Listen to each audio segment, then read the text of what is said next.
3月末，桃花盛开。长公主府后院的桃花林下，少男少女们分坐一处。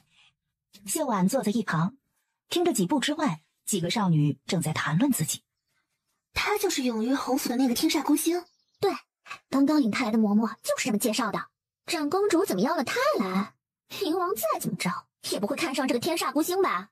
哎，我听说是侯老夫人知道了长公主设宴，特意托人求来的请帖，就指着今天有人能看上她，好把她给送出侯府呢。谁敢娶她？要不是他克死了永玉侯跟侯夫人，永玉侯府能落魄到现在这般光景？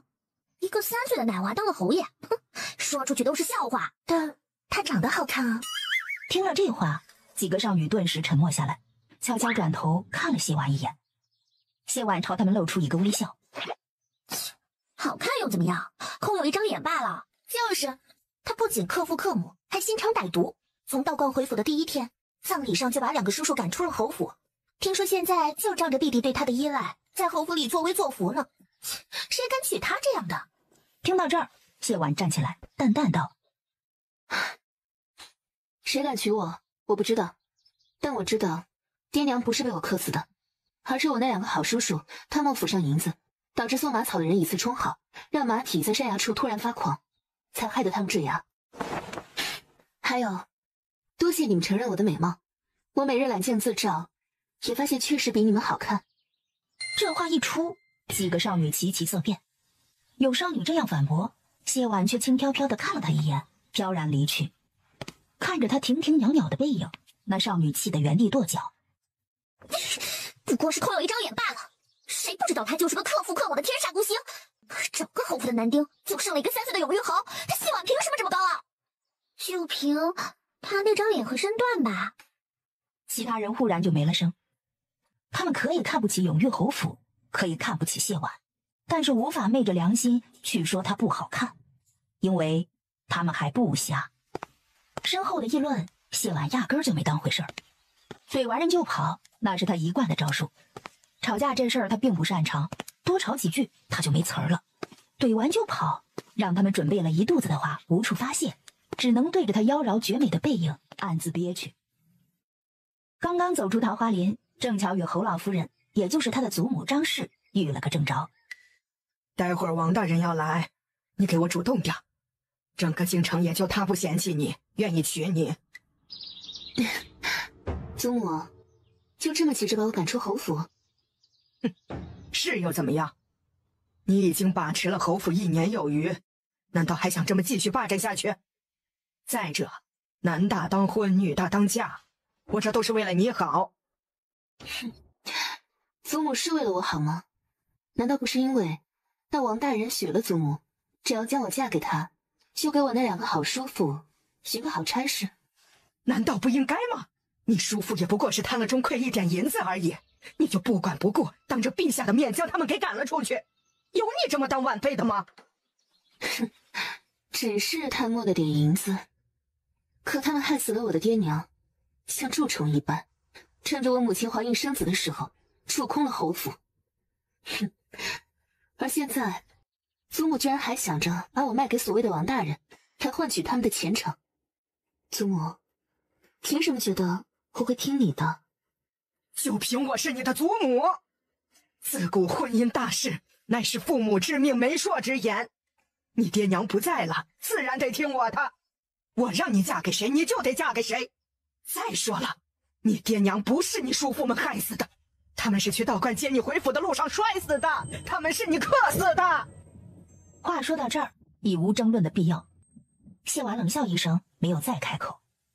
张老夫人看着他的模样，冷声道：“你给我好好在这儿等着，王大人马上就过来。你若是不听话，我就告到宫里去，说你不忠不孝，拿捏着灵儿霸占侯府，苛待祖母。我倒要看看有谁能护着你。”说完这话，他拂袖转身就走。看着他的背影，谢婉冷笑，非但没有往外走，反而直接转身朝院内走去，想卖他给那2个叔父铺路。哼，不如做梦来得更实际。拐过一个拐角，砰的一声撞上了一个硬实的胸膛，淡淡的龙涎香瞬间入了鼻，抬眸迎上了男子的目光，仅仅是站在那里便贵气逼人。俊美的样貌因着他强大的气势和略显冷冽的双眸，不怒自威，垂眸看着谢婉，没有开口。宁王李煜，踏破铁鞋无觅处，得来全不费工夫啊！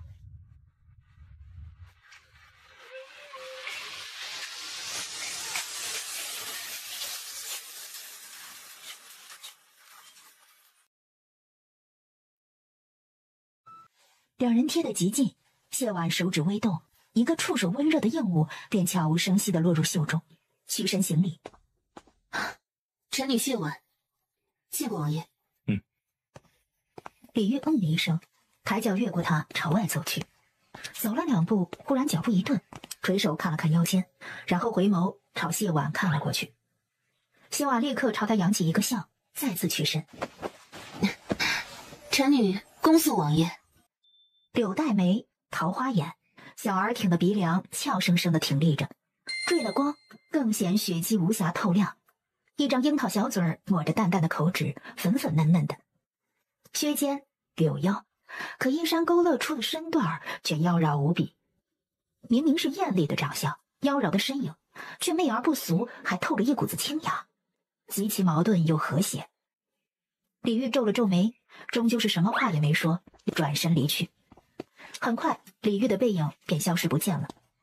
谢婉脚下一软，拍了拍胸口，惊魂未定。说不害怕是假的，毕竟李煜久居高位，习惯掌控生死，气势威压皆令人胆寒。尤其是最后他回身看过来的那一眼，不怒自威，带着看透一切的了然。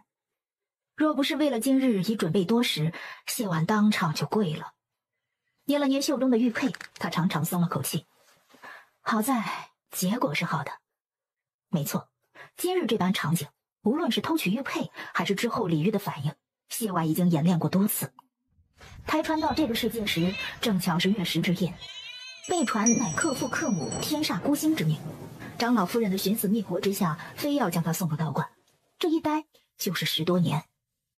但她终究是女子，在这个时代终究是要嫁人的，而孝这一字大过天。在婚事上，她再强势有手腕，长老夫人不点头也是无用的。谢婉思来想去，整个京中唯有宁王李煜最为合适。他一人之下，不需要联姻增加权势，只要他开口，张氏不同意也得同意。最重要的是，若她能嫁给李煜，弟弟的前途安危皆能无忧，而且说不定他还能调查父母身亡的真相。或许在旁人看来，李煜与他乃是云泥之别，他有这般想法，委实太过可笑，也太过自不量力了。可是李煜是他唯一的希望，不搏一把，他实在是心有不甘。谢婉深深吸了一口气，又捏了捏袖中的玉佩，唇角微微扬起。老天还是待他不薄的，不是吗？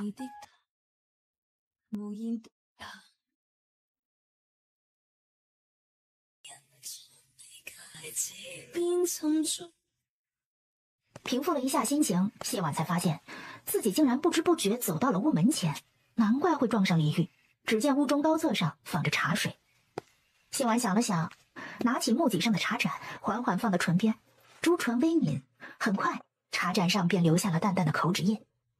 嫌弃那口脂印太淡，他又抿了一口，这才满意的放下茶盏，转身离去。春风徐徐，阳光洒落在身上，衬得人暖洋洋的。长公主坐在院中，与一帮贵妇人说话。今日来的人委实有些多，但能与她搭话的，来来回回也就那么几个。宁王到！一声通传，院内顿时鸦雀无声。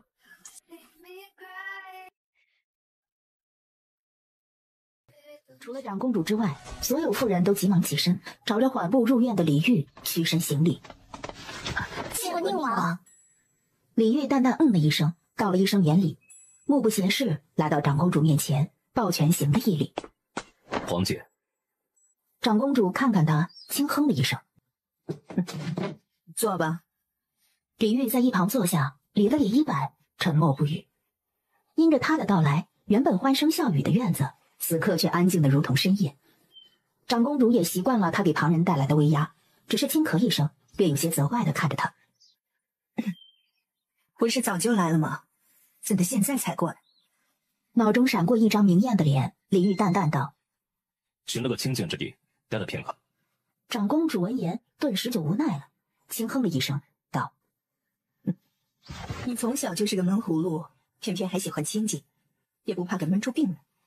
你可是答应过母后，今儿个要同那些少男少女们在一处，待足了1个时辰才行。”听得这话，李煜眸中明显闪过一丝无奈，淡淡道：“知道了。”见他应下，长公主顿时便露了笑，扫了一眼明显拘谨了的贵妇们一眼，轻咳一声道：“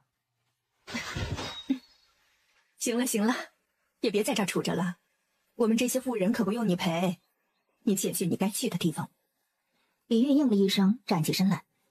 刚刚坐下的贵妇们又急忙起身行礼：“恭贺宁王。”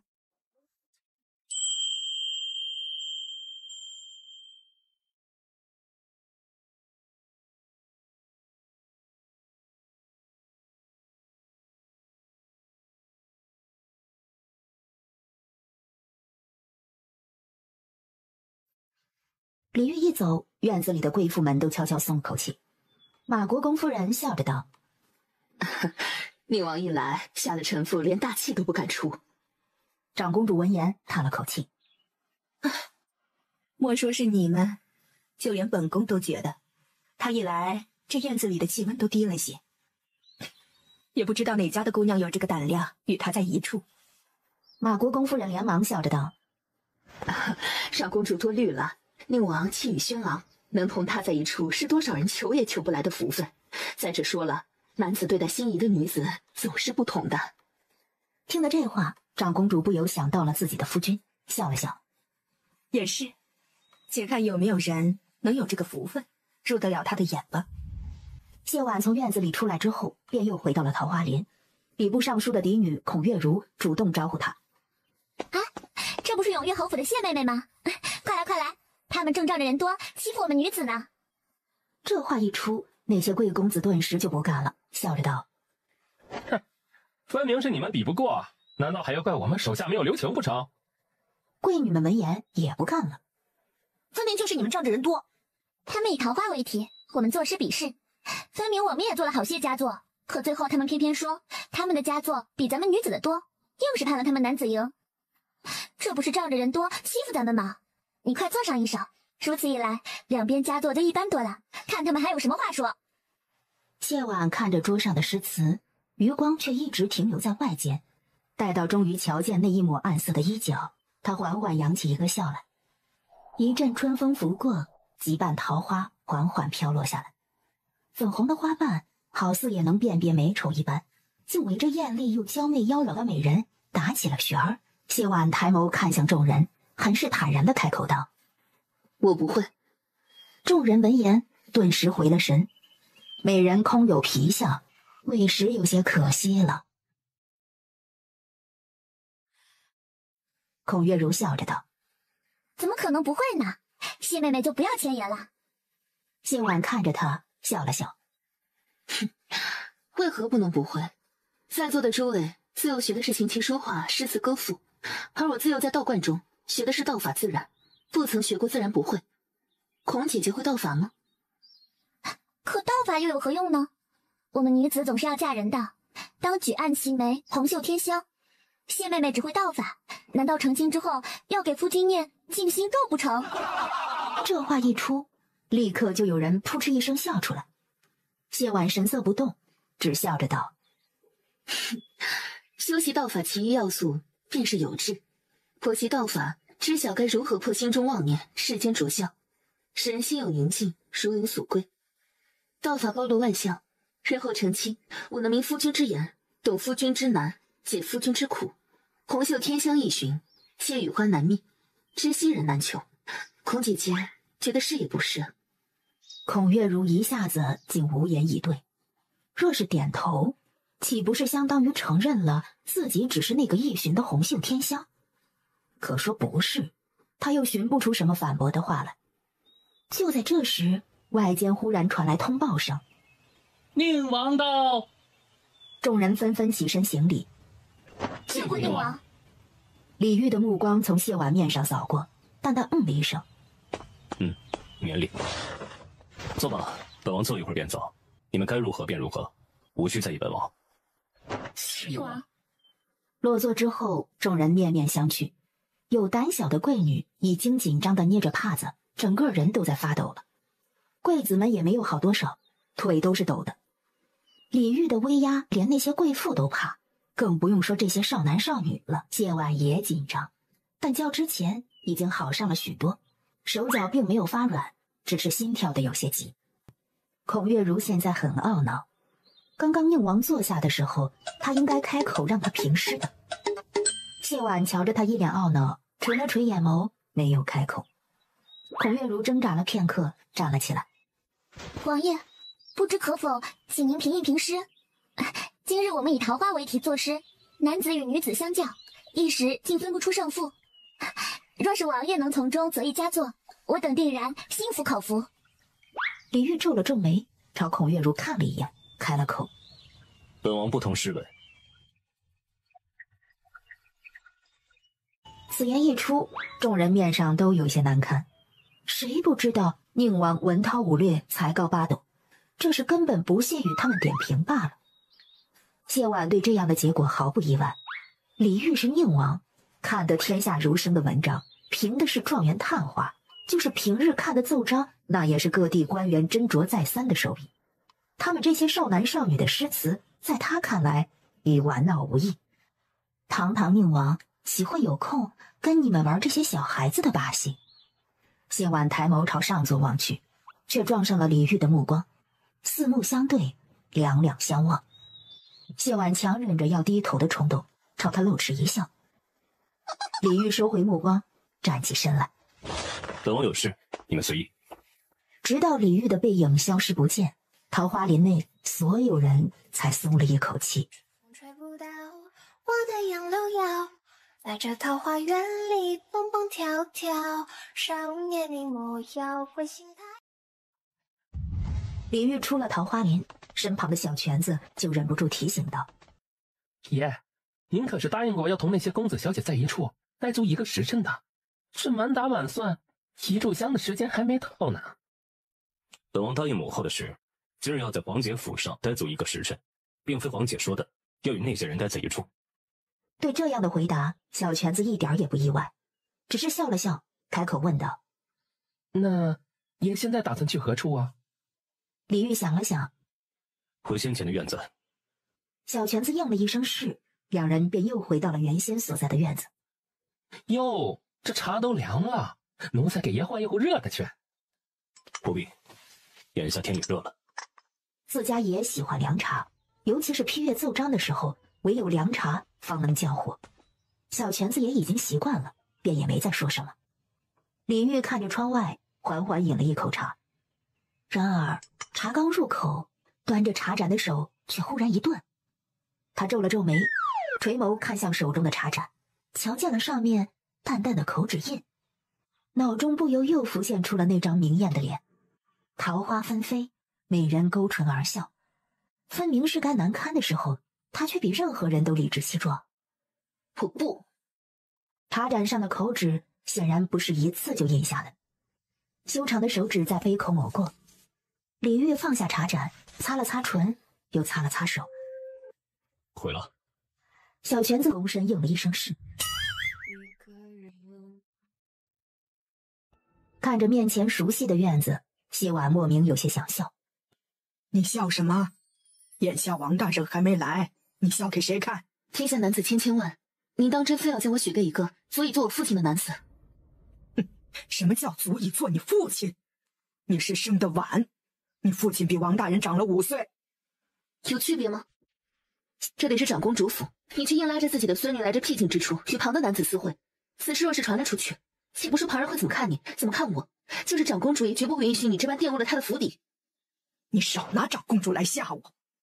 哼，要见祖母自己见，请示我不奉陪。今日你强迫我见到王大人，事后我敢保证，你绝不可能从王大人那儿讨得半分好处。此时，院子主屋内，小泉子朝外间看了一眼，低声道：主子要不要去看看？这里毕竟是长公主府，今儿个又是长公主设宴，真闹出事儿就不好了。本王从不管家事。听得这话，小泉子也不好再劝，心头低叹了一声。挺好的一个姑娘，偏偏是那样的命格，摊上那么个祖母，真是可惜了。王大人终于是来了。谢姑娘，我们又见面了。我知晓谢姑娘心有不甘，毕竟王某已不是少年，可王某对谢姑娘当真是一见倾心，念念不忘。如果允许之处，也是情难自禁，还望谢姑娘海涵。黄大人乃是两榜进士，年纪轻轻便已身处要职，将来前途不可限量，又何必因为小女子淌了永玉侯府这浑水呢？谢姑娘当真执意如此？黄大人，还请自重。自重？此处乃是长公主府，王某冒险前来，不是来听谢姑娘跟王某划清界限的。谢姑娘不妨猜猜，若是此刻王某毁了你的清白，再说上一句深受了你的勾引，你觉得结果会如何呀？此事不劳王大人操心。敬酒不吃吃罚酒。屋内的小泉子急得都冒汗了。外间正在发生强抢民女的事情，可是自家爷却稳坐如山。然而他不敢劝，自家爷的性子他很清楚，除非爷自己改了主意，否则任何人劝说都没有用。小泉子急得在心里喊：谢姑娘啊，您倒是喊救命啊！你喊一声，就算爷他不救你，说不定旁边的人还来救你呢。一个时辰到了吗？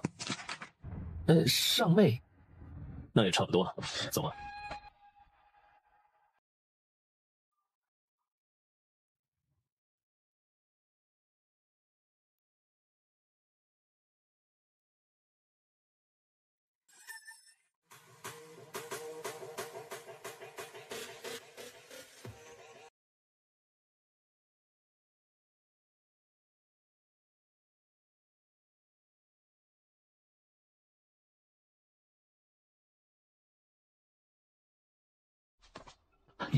宁王，王得水，你出息了。臣只是一时糊涂。不对，都是这个贱人勾引臣的。臣只是一时情难自禁。王得水，你身为朝廷命官，在长公主府内私会女眷，强行不轨，本王会如实禀奏陛下。明日早朝，你且等候惩处。宁王与当今圣上乃是一母同胞，加上某些缘故，当今圣上对宁王多有亏欠，凡是宁王启奏，几乎无一不允。宁王如今这般发话，便代表着他的惩处绝不会是罚俸这般轻了。王得水顿时就慌了。王爷，臣冤枉了，王爷！小泉子冷哼一声：哼，王爷冤枉你？王爷一直都在这院子中，发生的所有事情，王爷都心知肚明。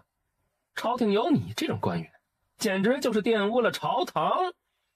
小泉子不仅是李煜的内侍，还是宁王府内院总管，虽是个太监，看似低贱，可实际上就连朝中大员见着了也得客客气气地唤一声全公公。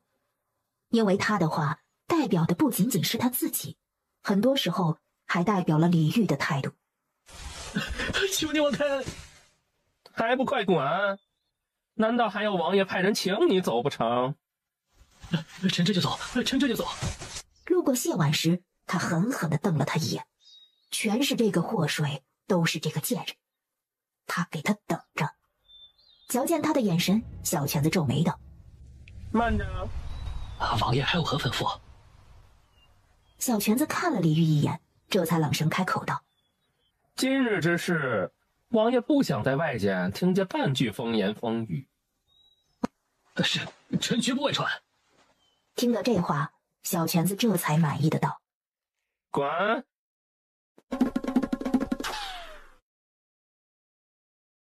看着李煜挺拔的身影消失在了巷子口，谢婉眨了眨眼，任由眼泪滑落。谢婉没有骗他，他确实是舍不得用这个玉佩，玉佩用一次便会被收走，他必须要将这玉佩用在刀刃上才行。刚刚若是他真的抵挡不住，他必然会用。可是刚刚那种情况却并不是他对付不了的，而他之所以没有动手，是因为他在赌。赌李煜会来救他。虽然不如他预料的那般英雄救美，然后他将他带走，换好衣衫什么的，好让两人更进一步，但是李煜没有收回玉佩，不是吗？也就是说，李煜给了他一个利用他的机会，不管是出于什么原因，总归是他给了。如果说之前他还想用玉佩做些什么，那他现在却什么都不想做了。他要一直留着这个玉佩，让李煜每每看到自己身上少了个挂饰，都会想起他来，念念不忘，才会有回响。为人那么冷，拒绝起来也毫不客气，看上去真是个冷漠无情的男人。那就让他再赌一赌好了，看看李煜的心到底是不是真的那般坚若磐石，冷若冰霜。又过了一会儿，两个宫女匆匆而来。谢姑娘别怕，长公主已经知道了，奴婢们带谢姑娘去换件衣衫，今日之事绝不会传出去的。他好像又赌赢了。多谢长公主殿下。待到收拾好了，对谢婉道：谢姑娘，请随奴婢们来，长公主在等你。公主息怒，事已至此，您生气也只会伤了自己的身子。为了张氏和王德水那种小人，气坏了身子，委实不值当。本宫越想越气，尤其是那张氏，本就是乡下的村妇，若不是过去的永玉侯给他正了个诰命，他有什么资格出现在本宫的宴席之上？一身土气拎不清也就算了，竟然还敢在本宫的公主府做下这等龌龊之事，本宫绝不能轻饶了他。李嬷嬷点了点头。那谢姑娘，那丫头的性子，本宫很是喜欢。当初永玉侯去世，她做的那事儿就深得本宫的心，让本宫想起了当初护着陛下和玉儿时的情景。是啊，当初先皇去世，公主殿下也是凭着一己之力挡住了朝堂上那些虎视眈眈的人，才有了后来陛下顺利亲政。当初永玉侯去世，谢婉那丫头分明已经陷入绝境，却能够抓住机会赶走府上那两只蛀虫，护住了幼帝还有侯府家产。你再看她今日遇到那样的事儿也不哭不闹，若是寻常女子早就哭哭啼啼到处找人求助了。而且她长得极美，本宫还从未见过那般媚而不俗的女子，只可惜她那命格。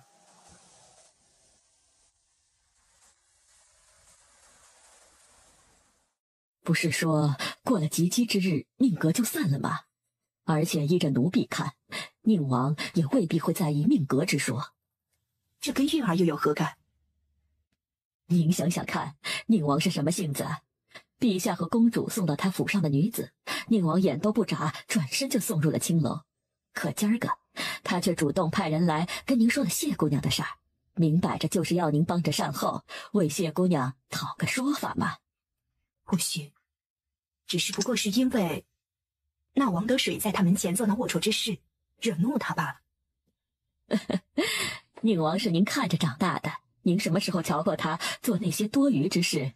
即便那王德水惹怒了宁王，依着他的性子，严惩了王德水，这事儿便算过去了，又怎么会多此一举，特意派人来同您知会一声，还特意点明了谢姑娘依旧在那巷子里。你说的有道理。所以啊，公主这赏花宴也不全然是糟心的事儿。你说，本宫若是直接将那谢婉送到玉儿榻上如何？公主，这可使不得。此事有些让本宫为难。若是寻常女子，不管身份高低，只要玉儿有意，本宫必定撮合撮合。可，公主不必苦恼。缘分天定，所谓有一就有二。宁王今日能为了谢姑娘破例一次，未必就不会有第二次。次数多了，宁王的态度也就摆在那儿了。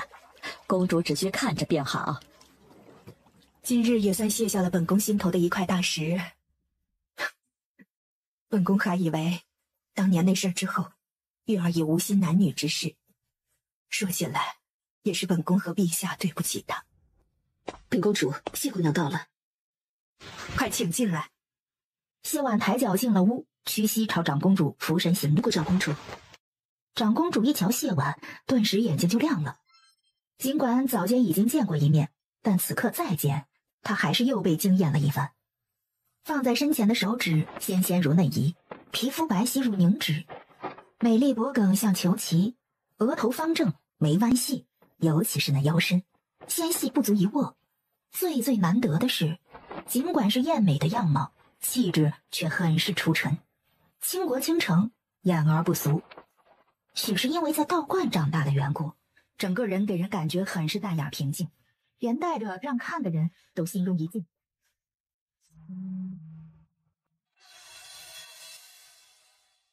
可孩子也受委屈了，他连忙低下头，哑声道：“臣女谢过长公主相助。”这有什么好值得谢的？你是在本宫府上出的事儿，就是本宫的责任。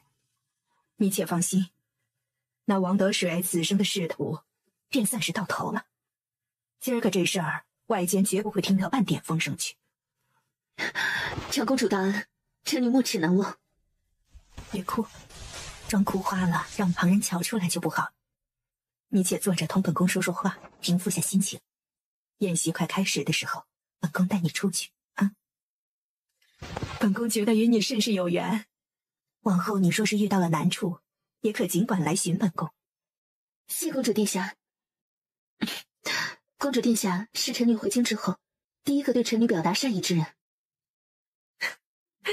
这话有些不对，第一个对你表达善意的，应该是宁王才是。你记着本宫这话便是。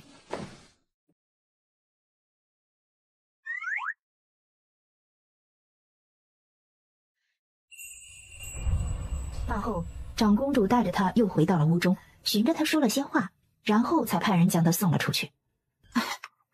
真正是个好姑娘，可惜偏偏是那样的命格，又有张氏那样的祖母。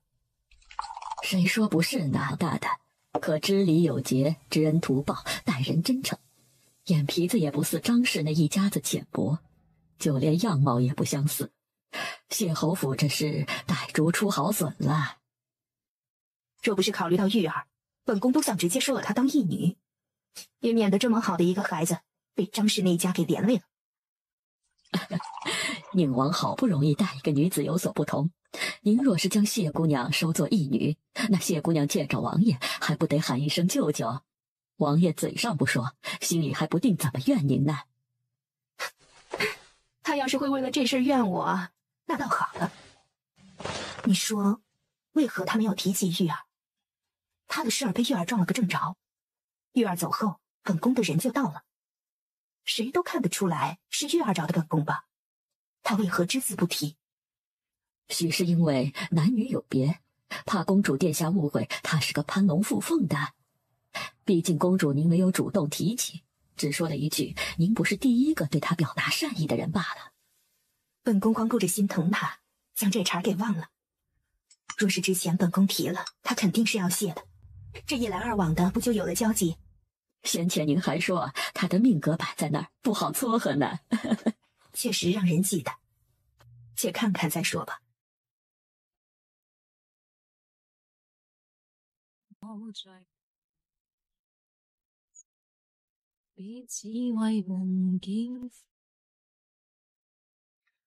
马车在路上走着，马车内一片寂静。小泉子看着端坐着闭目养神的李煜，有些欲言又止。先前他以为自家主子见死不救，可是后来他才发现，主子不是不救，而是早早就与谢姑娘有了交集，做了安排。只是那安排，谢姑娘不曾用罢了。可问题是，谢姑娘与自家主子今儿个是头回相见，而且在主子出门英雄救美之前，压根就没说过话呀，更不要说什么赠玉佩，什么舍不得了。哦，不对，是说过的。谢姑娘当时说的是见过摄政王，而自家主子说的是所以这到底是什么情况？为什么就在他眼皮子底下发生的事情，他却什么都不知道呢？小泉子想得头疼，忍不住就抠了抠脑袋。自家爷今儿个很反常，这反常指的不是英雄救美，毕竟那样的事情连他都看不过去。眼里容不得沙子的主子，又怎么真的能让其在眼皮子底下发生呢？他说的反常，是指自家爷临走之时命他将此事告知了长公主。主子从来不是怜香惜玉之人，那些被长公主从青楼里赎回来的女子们，便是最好的证明。可是，今天主子却特意命他将此事告知了长公主，还点明了谢姑娘所在之地，摆明了就是让长公主去替谢姑娘善后。主子什么时候这么好心了？谢姑娘生得极美，说句大逆不道的话，小泉子就没见过这么美的人儿。可若是说主子看上她了吧，可是偏偏主子让谢姑娘吃了那么多的苦，险些都失身了才现身，这是看上的样子吗？可你若说是没看上吧，那后面让长公主善后又是怎么回事呢？小泉子头疼，忍不住又抠了抠脑袋。要抠下去抠。李煜的声音淡淡响起，小泉子连忙放下手，讨好的朝他笑了笑。李煜看了他一眼，重新闭上了眼。小泉子犹豫了好一会儿，决定不难为自己了，试探着将好奇问出了口：爷，觉得谢姑娘如何呀？李煜轻启薄唇，淡淡道：她如何，与本王何干？小泉子6岁就跟着他了，虽不是李煜肚子里的蛔虫，却也足够了解他，试探着道：可爷先前命奴才将谢姑娘的事儿告知了长公主，长公主必然会误会。若是长公主她直接将谢姑娘送到府上，该如何是好？听得这话，李煜睁开眼，理了理袖口，没有答话。若真是如此，那可就难办了。毕竟谢伯府再落魄，也是有爵位的人家，总不能将谢姑娘也送到青楼去。哎呦，希望长公主殿下莫要会错了意，当真将人送来才好。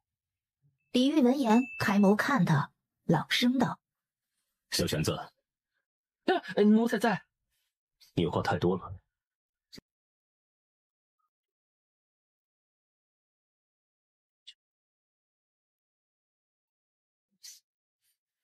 回到了自己的天兰院，谢婉慵懒地躺在小榻上，这才将在长公主府发生的事情给说了一遍。他说的是轻描淡写，可是如诗和如画却听得火冒三丈。他们2人都是从小被送到道观，与谢婉一道长大的，情谊非比寻常。如诗气得破口大骂：不要脸的老东西，心骗到没边了！这么喜欢那个王大人，他怎么不自己去？听得这话，如画和谢婉顿时都笑了。如画笑着道：他没那个本钱呢，要是有，难保不会为了那2个儿子亲自上。说的也是。如诗点了点头，转而道：也就是小姐今日没带咱们去，要是带了咱俩，一人一拳，也将那个什么王大人给揍废了。都是道观长大的，自然都是会些拳脚功夫。说完这话，如诗反应了过来，看向谢婉道：小姐怎的没揍他？您猜？联想到他之前所说的，如诗和如画顿时恍然大悟。小姐在等宁王，还不笨吗？那也应该做一顿出气。如画对如诗道：明儿个一早，咱们去路上埋伏，将他揍一顿去。套上麻袋。我给你们起名如诗如画，本是盼着一个能出口成章，一个能静雅如画，结果你们2人倒好，一个吵架没输过，一个打架永远出的第一个。如诗轻咳了一声：小姐不是说过吗？理想很丰满，现实很骨感。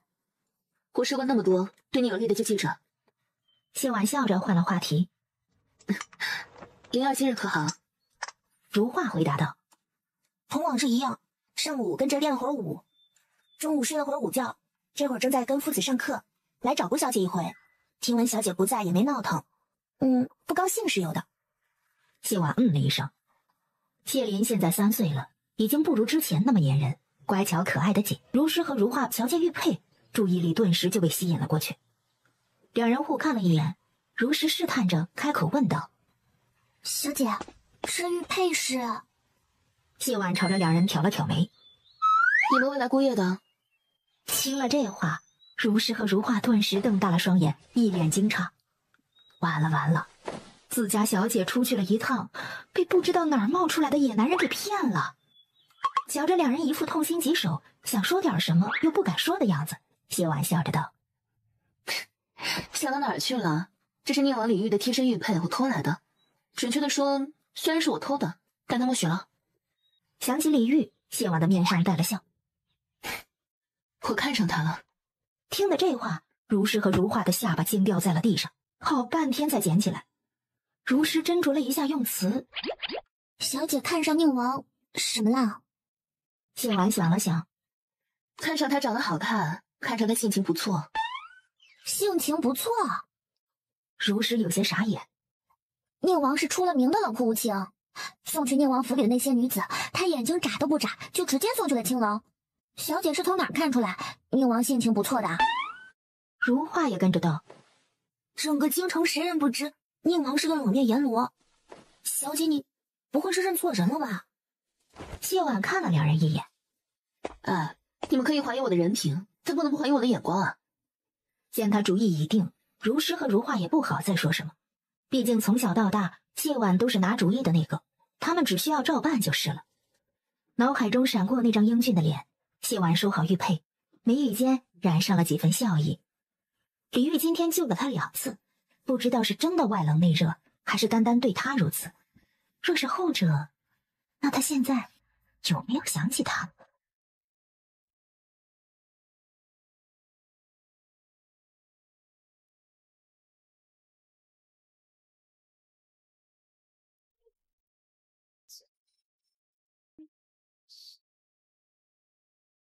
今儿个是休沐，但折子却没有断。当今陛下不大爱处理朝政，所有的奏折都是先送到宁王府，由李玉筛选过才呈上去的。因着在长公主府耽误了半日，李玉回来之后用完饭便一头扎进了书房。可小泉子却发现，本该是最忙碌的时候，自家王爷却有些心不在焉。比如每每批阅奏章的间隙，自家王爷都会看着茶盏微微出神。过了一会儿，继续忙碌。小泉子细细打量着茶盏，就是平日里用的那一套呀，也没什么特别呀。小泉子想不通。等到李玉又看着茶盏微微愣神的时候，他忍不住问了：“爷，这茶盏是不是有什么问题？”李玉闻言，顿时回过神来：“没有。”小泉子就更不明白了：“那爷为何总盯着茶盏出神？奴才刚才数了数，已经是……”李玉淡淡打断了他的话：“小泉子，奴才在。”你的话太多了。他明明才说了2句好吗？傍晚的时候，谢林一下学就屁颠屁颠过来了，一瞧见谢婉，他立刻朝他跑了过来，然后一头扎进了他的怀里。阿姐，灵儿都好久没看到你了。阿姐这不是回来了吗？谢林却半点也没有被安抚到，紧紧地抱着他不撒手。阿姐身上好香，他要多抱抱。灵儿今天跟夫子学了些什么？教教阿姐好不好？阿姐没上过学，只能靠你这个小夫子了。他已经不是2岁的小孩子了，阿姐还天天拿这些话来哄骗他。那床头还放着画本子呢，骗他之前先收好好吗？谢林在心里叹了口气，哎，自己的阿姐，除了宠着还能怎么办呢？谁让他是这家里唯一懂事的那个呢？来，跟我念：学而时习之，不亦乐乎？有朋自远方来，不亦乐乎？人不知而不愠，不亦君子乎？谢婉跟着念了一遍，谢林很不满意。你的脑袋要这样摇起来，本夫子都跟你说过多少遍了？谢婉他委实不大明白了，为何念书要摇脑袋？但瞧着谢林一脸认真和坚持，他也只得跟着摇头晃脑。学而时习之，不亦乐乎？好不容易学完，谢婉立刻对谢林道：“去换件衣裳，进手准备吃饭了啊。”谢林应了一声好，屁颠屁颠的离开了。他一走，谢婉立刻撑住脑袋：“快将香炉拿过来，我头晕。”小姐何苦这般折腾自己？侯爷又不是不爱学的。你们不懂，我这是增加他学习的积极性。只是有点儿太费解了，还是物理意义上的费。用完饭休息了一会儿，谢林便跟着如画去练功了。如诗、如画和谢婉都是在道观长大的，谢婉懒得紧，不愿练功，便将如诗和如画给推了出去，美其名曰真正的高手都是运筹帷幄之中，决胜千里之外，没有自己动手的。师傅们见他人小鬼大，万事自有主张，便也随他去了，专心培养如诗和如画二人。如诗资质平平，但是能说会道；如画却是个练武奇才，下山之前就连师傅们也不是对手了。而谢婉自己3天打鱼2天晒网，只会些拳脚功夫，勉强能对付一般人，而且最多1、2个，几乎等于是没有。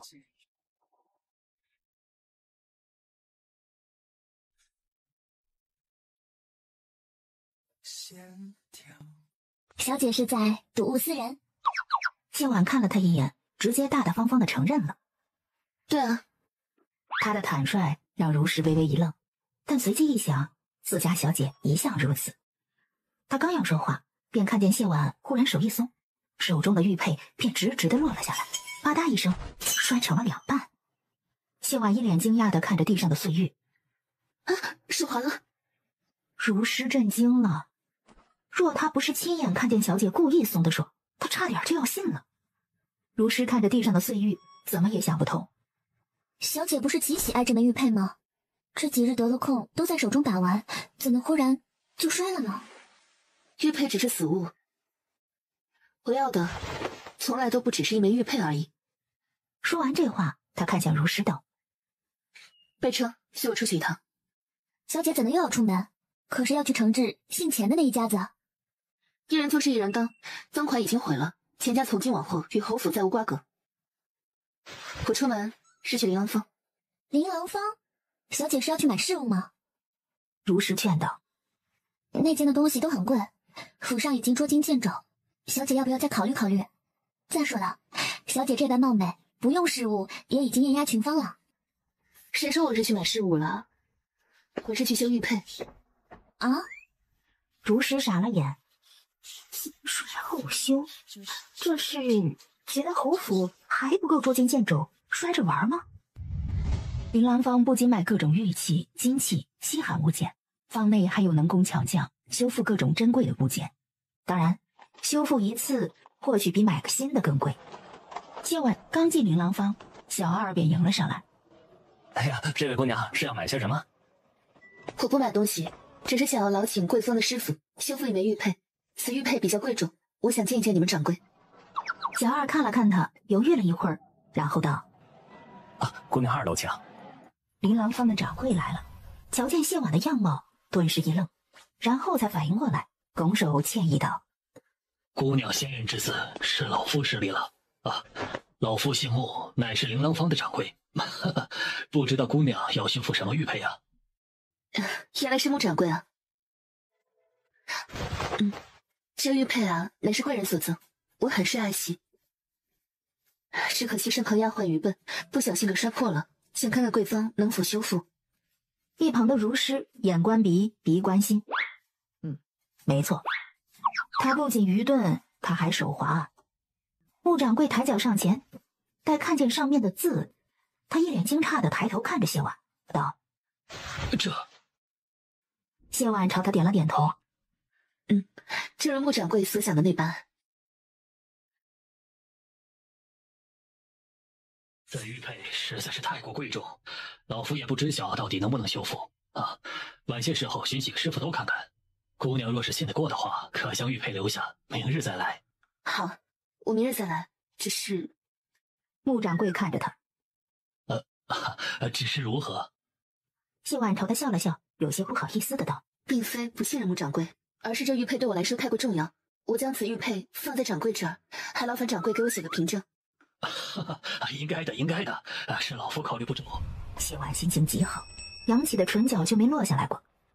如诗猜不透他这般摔玉又修玉到底是为何，但是见他高兴，便也跟着高兴起来。小姐还是笑着的样子好看。谢婉看着他道：“今日之事远比我想象的要好，我自然高兴。”一如往常，李煜在书房办公，小泉子留在房内伺候着。忽然，外间有小太监匆匆进来禀告：“启禀主子，琳琅坊穆掌柜求见，说是有要事相告。”传。穆掌柜匆匆而来，进了书房，朝着李煜行礼：“奴才见过主子。”李煜嗯了一声：“免礼，你来所谓何事？穆掌柜看了他一眼，躬身道：先前有位样貌美艳的姑娘去了琳琅坊，想请奴才修复这枚玉佩。小泉子顺着看了一眼，惊呼道：爷，这不是爷的贴身玉佩吗？说完这话，他猛地捂住了嘴。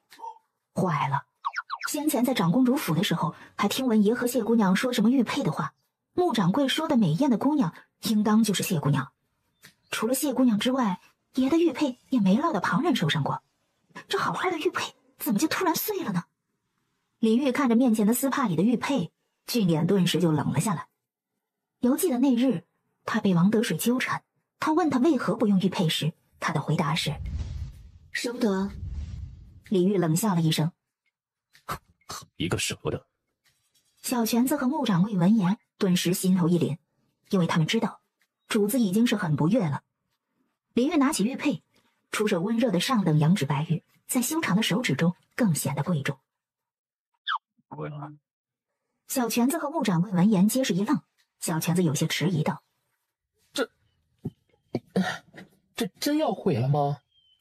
李煜冷冷地看了他一眼：奴才这就去，现在就去。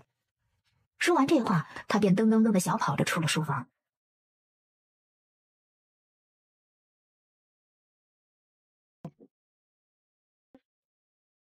穆掌柜看了看李煜面上的冷色，忽然明白了什么，低声道：那位姑娘说这是她的真实之物啊，只是丫鬟愚钝，这才不小心摔碎了。李煜闻言冷哼一声：与本王何干？穆掌柜很是疑惑，这能没关系吗？谁不知道主子爷不近女色，就是府上的丫鬟那也少得可怜，更不要说赠女子玉佩了。这当是主子第一次赠女子玉佩，结果还被摔碎了，更要命的是还被他捅到了面前来，难怪主子脸色会如此难看呢。穆掌柜犹豫了一会儿，道：奴才同那姑娘约了明日，无论是否能修好玉佩，都将玉佩交还给她。可现在奴才该如何回复？实话实说。李煜重新拿起笔，显然不愿再谈。无事便退下吧。穆掌柜没动，他有些为难的道：可奴才写了凭证给那位姑娘，还注明了那是主子的贴身玉佩。听到这话，李煜手中的笔一顿，他沉默了一会儿，开口问道：那凭证是他主动要的，还是你主动给的？穆掌柜躬身回道：是那位姑娘主动要的。李煜看着桌上的丝帕，沉默着没有开口。就在这时，小泉子匆匆地跑回来了。爷，事情已经办妥。李煜皱了皱眉：毁了？小泉子点头：毁了，奴才用石头敲的，砸得粉碎，保证啊，连碎屑都捡不起来。李煜看着桌上的丝帕，沉默了好一会儿，从身上解下一枚玉佩来，对穆掌柜道：将此物给他。穆掌柜连忙恭敬地伸手接过，看了桌上的丝帕一眼，终究是没敢提，转身出了门。他走后，李煜继续处理公务。桌上的女子丝帕实在是太过显眼，小泉子想说点什么，可是一想到他已经被主子嫌弃过几回话多了，便闭了嘴，佯装什么也没看见。就在这时，李煜忽然淡淡开了口：换一方砚台来。小泉子闻言回神，急忙重新拿了个砚台过来。将砚台洗了，就用那方帕子洗。为什么他有一种自家主子在报复谢姑娘的错觉呢？可问题是，主子这么报复谢姑娘，他也不知道啊。小泉子拿起帕子和砚台，默默退了出去。翌日用过早饭，谢婉耐着性子，一直等到了42刻，这才拿上字据出了门。也不知道那玉佩怎么样了。李煜总不会耍赖，收了玉佩不给他了吧？不给的话，他就拿着字据去他府上要。只要他进了宁王府的门，想让他出来，那可就难了。不知我那玉佩如何了？可能修复？穆掌柜没有直接回答他的话，而是郑重地取出一个锦盒递给他。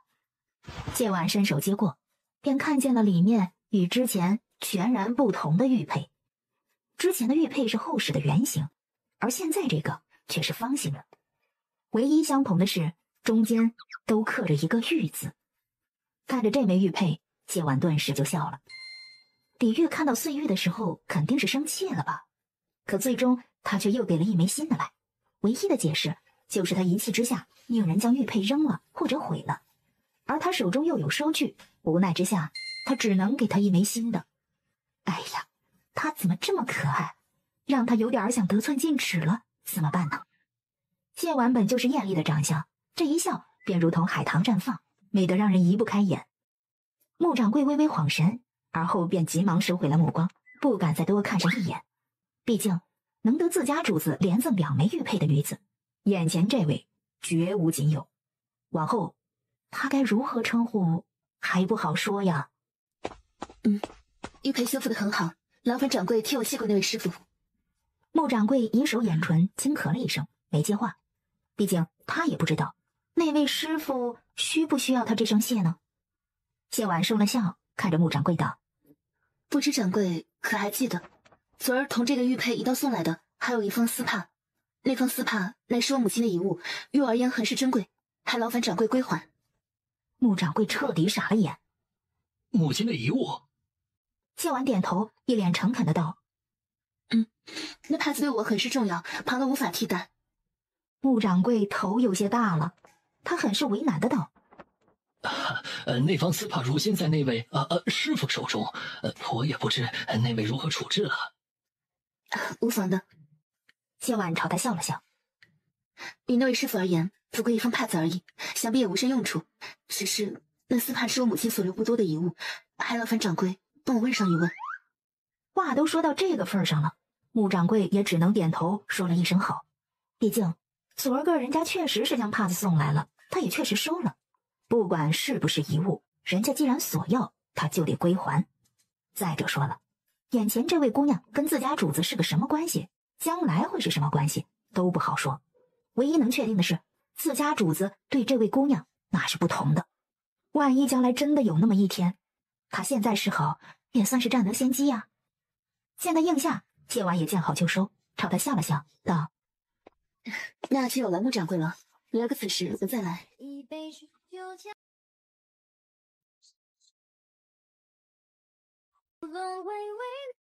送走了谢婉，穆掌柜马不停蹄地去了宁王府。李煜依旧在书房看着奏章，屋内依旧只有一个小犬子伺候着。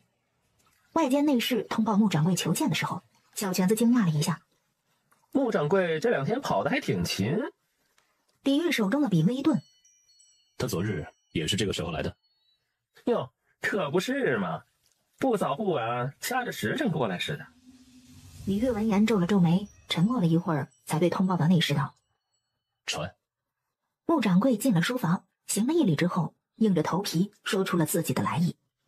那位姑娘说，之前包着碎玉的丝帕，乃是她母亲为数不多的遗物，所以……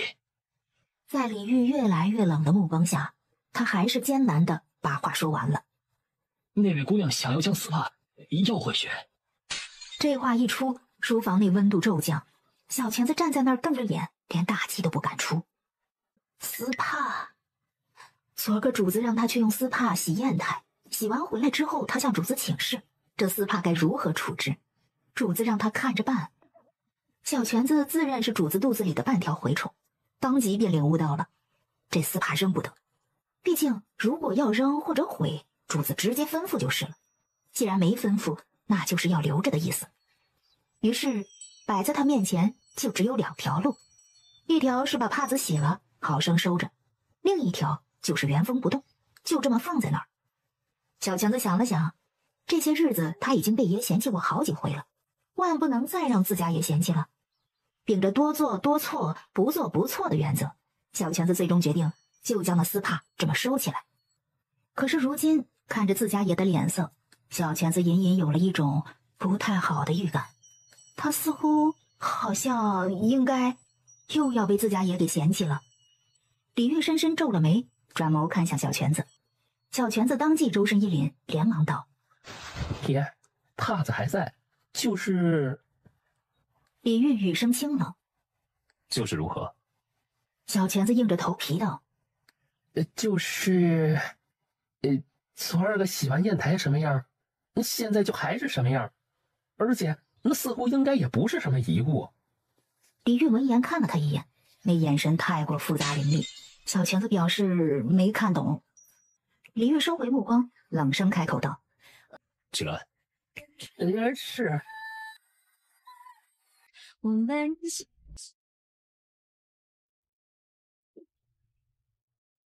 一个人。小裙子忙不迭地将丝帕取了过来，战战兢兢地放在了桌上。经过一晚，丝帕早已经干了，但帕子一角绣着的碗字依旧清晰可见。李玉看着那个碗字，神色不明。小裙子顿时又悟了，四家爷这是又被谢姑娘给架了起来，弄得骑虎难下了呀。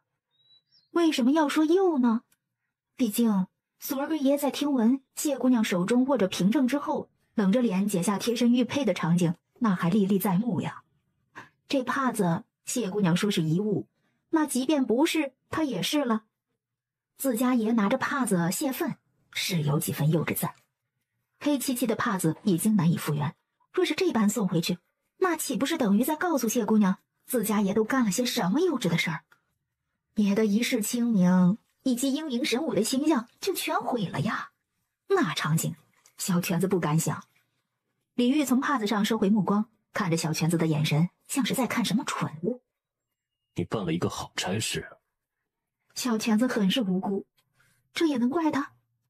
好吧，怪他。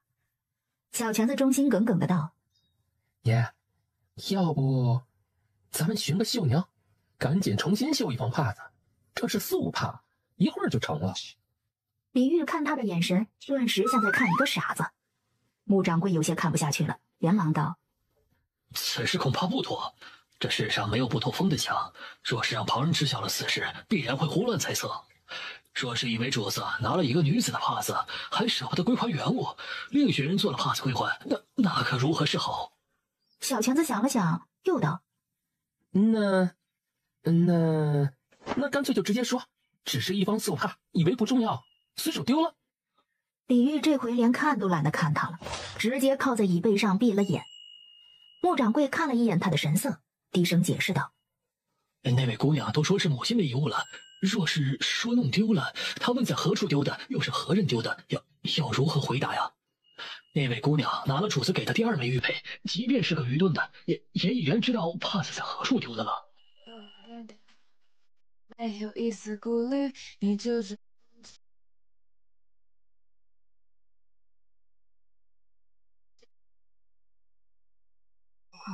那位姑娘显然并不愚钝，非但不愚钝，反而看着有一颗七窍玲珑心。其实她觉得挺好的。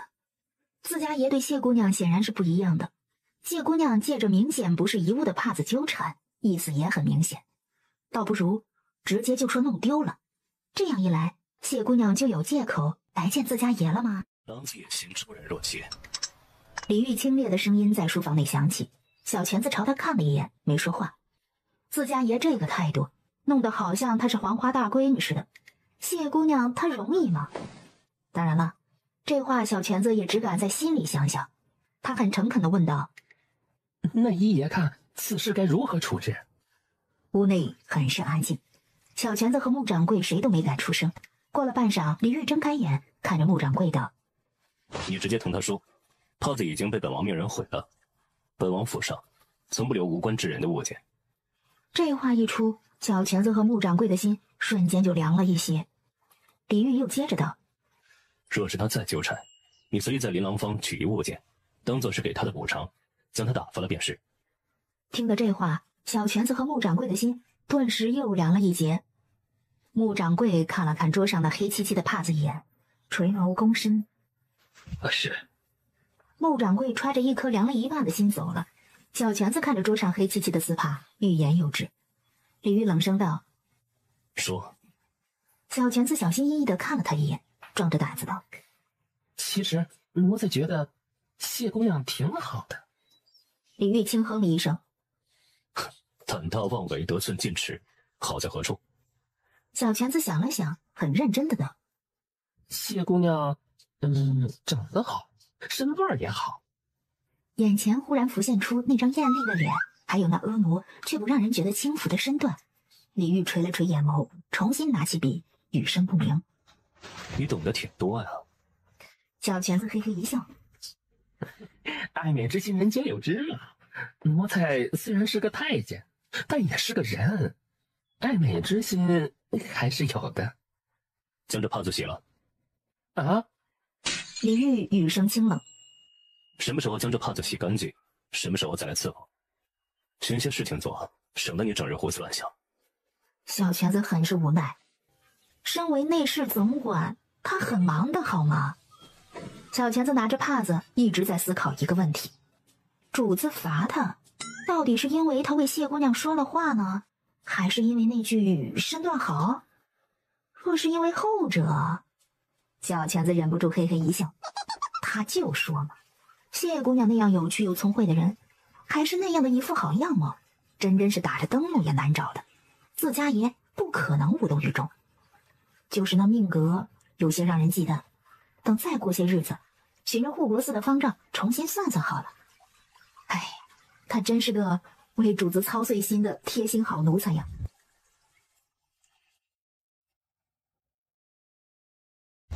翌日，又到了要去琳琅坊的时候。这一次，谢婉却没有直接动身，而是去了书房，让如实研墨。然后从书架上取了一个琴谱来，仔细誊写了一遍。昨个想了一晚，谢婉觉得他是真的有些太过得寸进尺了。在这个时代，李煜那样的年纪，身边连个女子都没有，可见他清冷的紧，也骄傲的紧，怎么可能因为一面之缘就真的对他动了心呢？退一万步来说，他那么骄傲的一个人，即便真的对他一见倾心，依着他的骄傲，也不可能表现出来。而他却凭借着明显不是一步的帕子纠缠，目的表现得太过直白，也太过急切。凡事得有个度，他确实不该因为一时兴起就这么着急的。不过做都做了，这世上没有后悔药。既然如此，那他不妨就坦荡些。烈女还怕缠郎呢，没道理他谢婉撩不动他。走吧，教了最后一次，明日便不用去了。谢婉来到2楼雅间，摘下帷幔坐下，这才开口道：“又来叨扰穆掌柜了。”穆掌柜连忙道：“谢姑娘客气了。”他笑了笑，开口问道：“不知我那帕子？”穆掌柜看了他一眼，轻叹了口气，道：“那位已经将帕子丢了。”“丢了？”那位说他的府上从不留无关之人的物件。听到这话，谢婉微微一愣，皱眉沉默了片刻，忽然低低笑了。无关之人呐。谢婉不仅没被打击到，反而笑了。谢姑娘为何发笑？没什么，只是觉得那位竟然有些孩子气罢了。啊！部掌柜彻底愣了，他是怎么从这般绝情的话里看出来孩子气的？府里那位无论是身份还是地位，都是天壤之别。你想想，若是那位真的是觉得我是无关之人，不屑理睬于我，大可不必说什么无关之人的话，只是一句未曾见过，便能将我打发了。毕竟他若是不语，我连他的面都见不着。我是女子，府中又是眼下这般光景，但凡我还有些脸面，就不可能一直纠缠，1-2回也就退却了。所以他这无关之人的话，多少是有些在跟我赌气的。穆掌柜闻言恍然大悟。穆掌柜看着谢婉的眼神都有些变了。那黑漆漆的帕子，加上无关之人的话，可不就是在赌气吗？谢姑娘对那位的了解，实在令人望尘莫及。这有啥呀？不就是玻璃渣里找糖吗？他谢婉很擅长。没有点强大的心脏，他哪里敢去撩那尊大佛呢？